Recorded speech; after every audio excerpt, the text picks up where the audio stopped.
O sistema respiratório é um sistema responsável por fazer a hematose, ou seja, as trocas gasosas do sangue. Tá?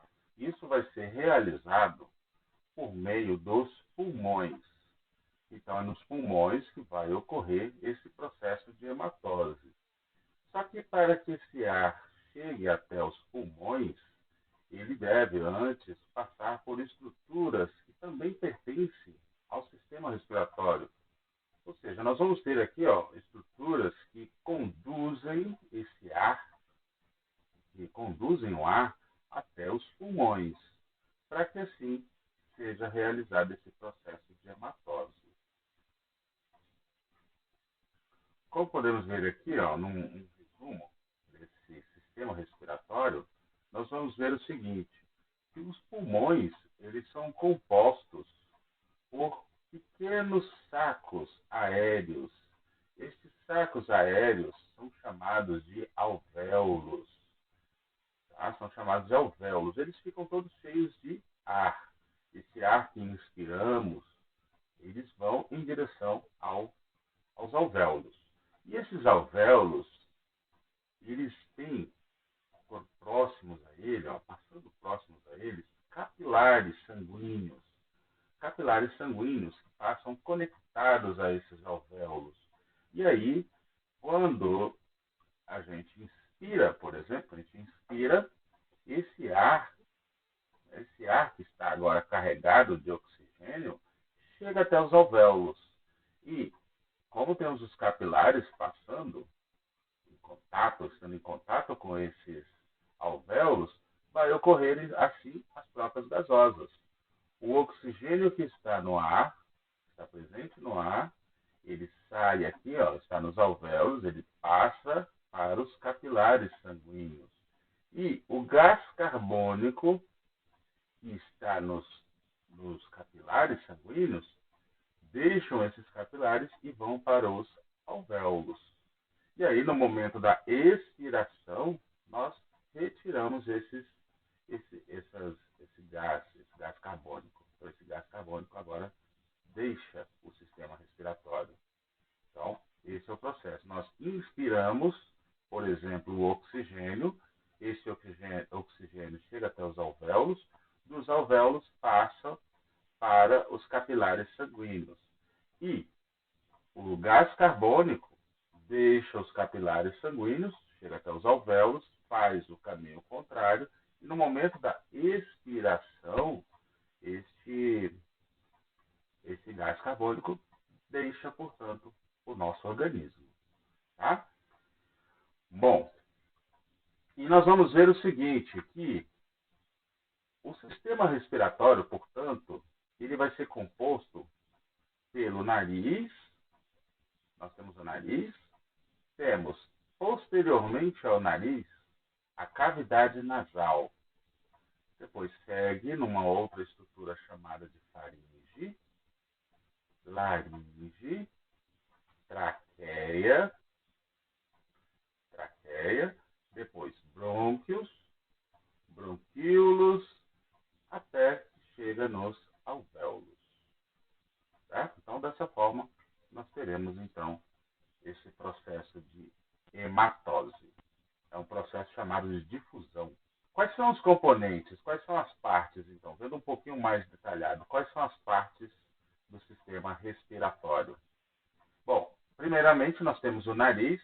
O nariz ele é composto por uma parte cartilaginosa e uma outra porção óssea. Certo? Então, olha só, nós temos próximo aqui dos olhos, na linha dos olhos, a raiz do nariz. Então, ele segue para frente no que é chamado de ápice. Cada lado, descendo de cada lado, teremos a asa do nariz. Tá? Narina é essa abertura, são as aberturas que temos no nariz. Entre as narinas, portanto, teremos o septo nasal. Okay? Então, veja, aqui nós temos uma abertura no crânio.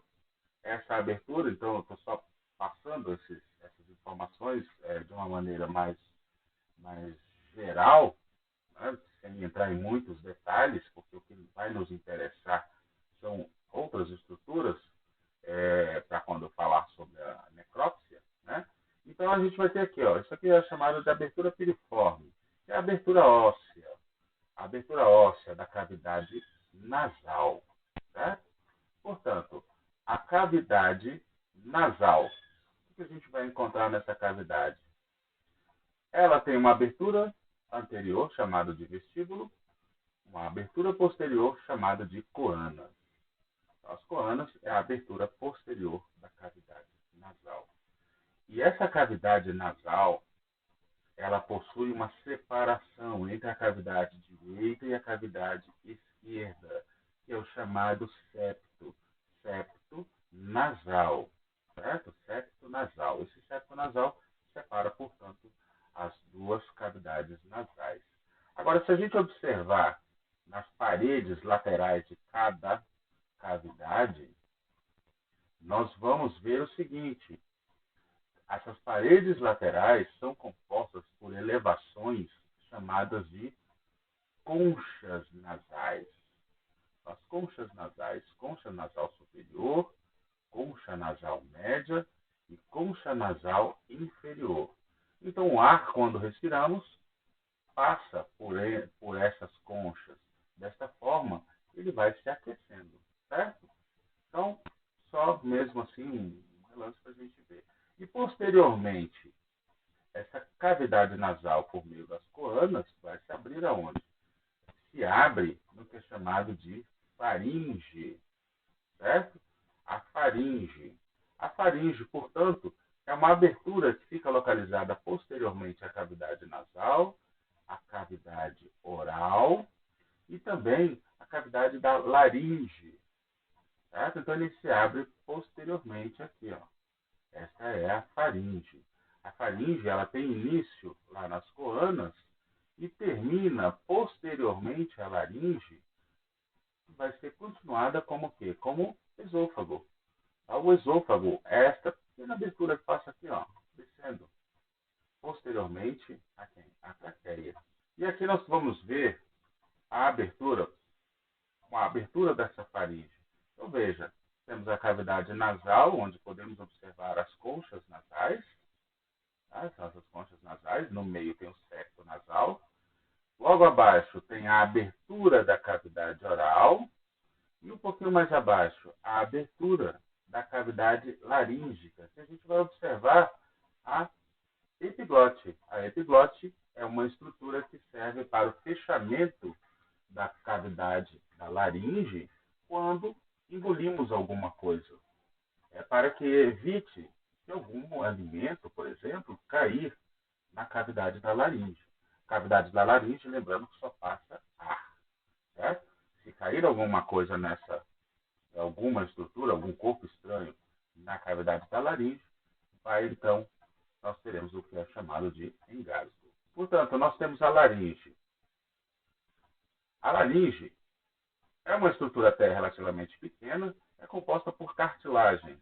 Na frente, no pescoço, na região anterior do pescoço, a gente sente essa pequena elevação, que é chamada de proeminência laríngea. Essa proeminência laríngea, ela está localizada na tireoide, na cartilagem tireoide. Tá? Essa cartilagem tireoide, nela, então, nós temos essa proeminência laríngea, que, inclusive, nos homens, ela pode se tornar maior, ela se torna mais evidente. Certo? Então, nós temos aqui a cartilagem da tireoide. Abaixo, a cartilagem cricoide. E logo abaixo dessa cartilagem cricoide, dá início, então, à traqueia. A traqueia se inicia logo abaixo da cartilagem cricoide. Posteriormente, evidenciamos a epiglote. Essa epiglote, como eu disse, ela é importante no fechamento do ádito da laringe, ou seja, da abertura da laringe. Certo? Para demonstrar esta estrutura funcionando, por exemplo, a epiglote, como é que vai acontecer? No momento que estamos respirando, ela permanece aberta. Essa aqui é a epiglote. Ela permanece aberta. O ar vai sempre ficar saindo e entrando por onde? Pela cavidade nasal, né? Entra pelo nariz, cavidade nasal, faringe e desce então para a laringe. Vai descer para a laringe e aí nós temos o processo de respiração, certo? Então normalmente ele fica aberto. Quando vamos deglutir, vamos engolir alguma coisa, esse alimento, por exemplo, entra na cavidade oral e quando chega na faringe, esse bolo alimentar, ele empurra a epiglote para baixo, fazendo com que esse alimento agora caia no esôfago, isolando, portanto, a laringe. Então, quando a gente tem processo de engasgo, é quando essa epiglote aqui não fechou direito, ou às vezes a pessoa respira, vai falar alguma coisa durante a deglutição, e esse alimento então pode passar para a laringe, o que vai acontecer os engasgos. Tá bem? A traqueia. A traqueia, portanto, é uma continuação, ela continua, é uma continuação inferior da laringe, portanto, nós vamos observar aqui a traqueia, ela é composta por vários anéis, tá? Segue, passando pelo pescoço, chegando até a cavidade torácica. Na cavidade torácica, ela se bifurca. Ela vai se bifurcar no que é chamado de brônquios. Brônquios principais. Esses brônquios, eles também vão sendo divididos, vão recebendo novas divisões e assim se distribuindo para o interior dos pulmões. Eles irão, então, para o interior dos pulmões. Nessa imagem é só para demonstrar que esses brônquios, tá? Então aqui nós temos a traqueia, a bifurcação, inclusive esse ponto de bifurcação é chamado de carina. Então os brônquios se bifurcaram, são os brônquios principais. Esses brônquios vão também se bifurcando, cada vez mais se bifurcando, até se tornar de tamanho microscópico. Eles se tornam um tamanho microscópico e assim chegam até, na pontinha deles, nós vamos ter cachos. Esses cachos serão chamados alvéolos. Certo? Então eles vão se distribuir para todo o pulmão, cada vez menores, cada vez de tamanho microscópico. Em suas pontinhas terão alguns cachinhos. Esses cachinhos são os alvéolos. Tá? Então, os brônquios conduzirão o ar até os alvéolos para que ocorra o processo de hematose. Então, o que a gente percebe, por exemplo, cada vez menor o brônquio até se tornar bronquíolo e em suas pontas teremos esses cachinhos, que são os sacos alveolares, os alvéolos. Tá bem? Bom, aqui a gente observa, portanto, os alvéolos, esses cachinhos, que são muito pequenos. Então, esses cachinhos, ó, essas bolinhas, são os alvéolos. Então, nesses alvéolos, esses alvéolos são todos cheios de ar. O pulmão é composto por alvéolos. É por isso que a consistência dele é esponjosa. Quando a gente apalpa o pulmão, a gente vê que ele é todo esponjoso, tá? Ele é todo cheio de ar. Portanto, chegamos aos pulmões. Vejam, nesta representação, nós vamos ver aqui do lado direito, veja a árvore brônquica, os brônquios cada vez menores. Então, eles chegam em todas as partes do pulmão e em suas pontinhas tem os alvéolos. E aí nós chegamos, portanto, à cavidade torácica. Nessa cavidade torácica, a gente vai observar aqui o seguinte, ó. Esta região mediana, ela é chamada de mediastino, certo? Inclusive, nós vamos encontrar nesse mediastino traqueia, esôfago, o coração, temos também vasos sanguíneos, como a veia cava inferior, tem também a aorta, fica localizada nessa região mediana, que é chamada de mediastino.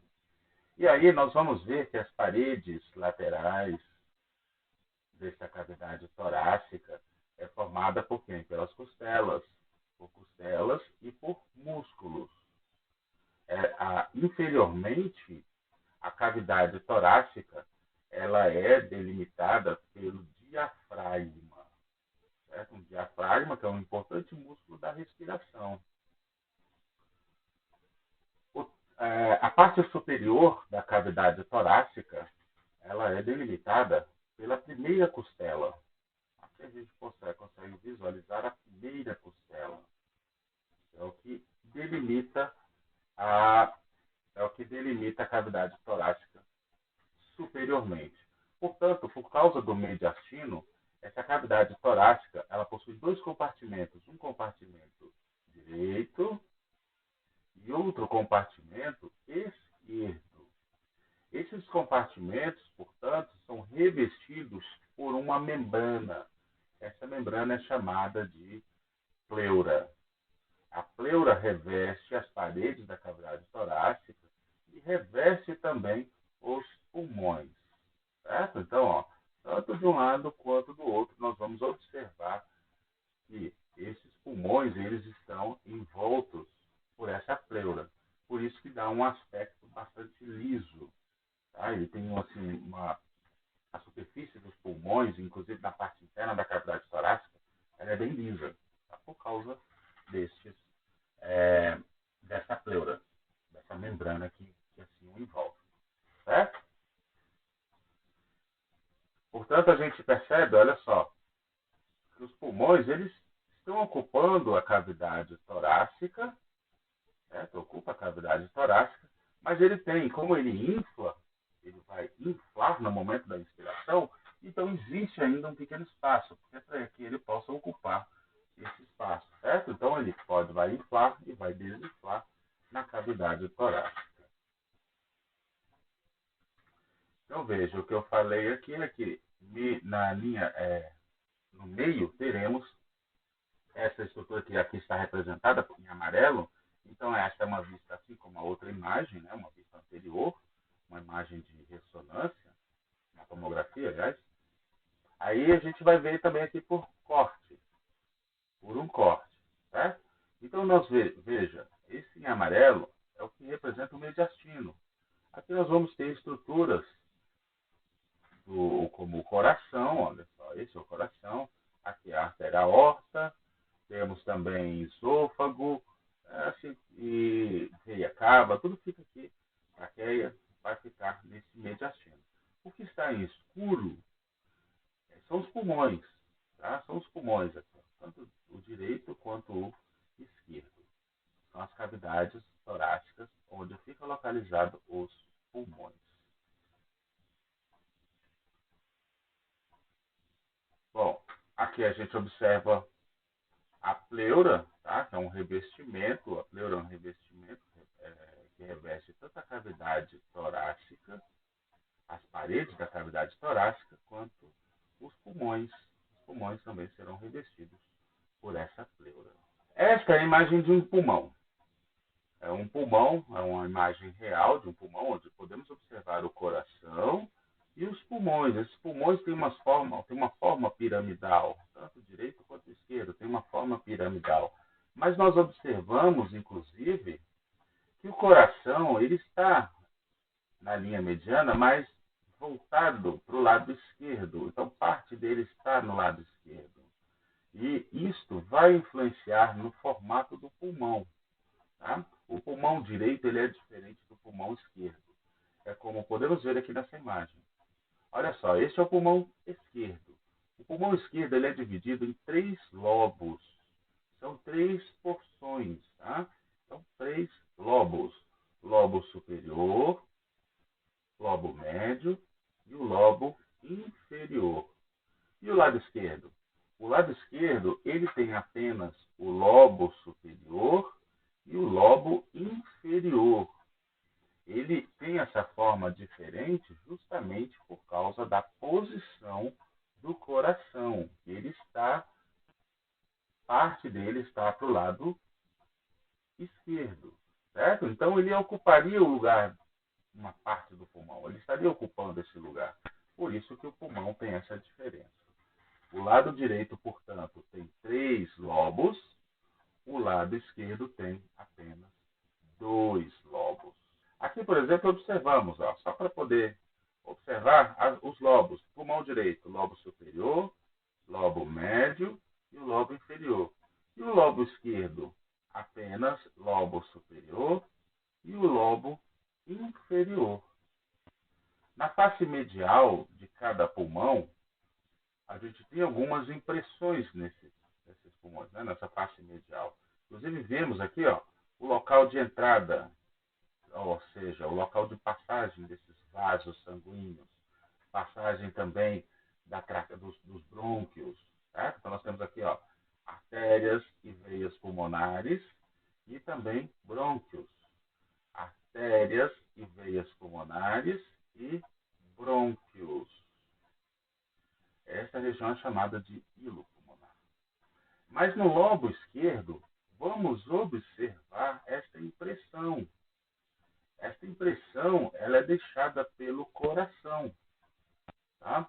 Pressão cardíaca, assim ela é chamada. Então veja, a cavidade torácica inferiormente é delimitada pelo músculo diafragma. Portanto, o diafragma ele separa a cavidade torácica da cavidade abdominal, tá? Mas nós vemos aqui, portanto, o funcionamento, olha só, o funcionamento de um ato respiratório, inclusive com os batimentos cardíacos. Olha só, o movimento, as costelas movimentam e assim também o diafragma movimenta. Então, quando o diafragma abaixa, ou seja, ele se contrai, os pulmões enchem de ar. Quando ele relaxa, nós expulsamos esse ar dos pulmões. Esses pulmões deixam uma cavidade torácica.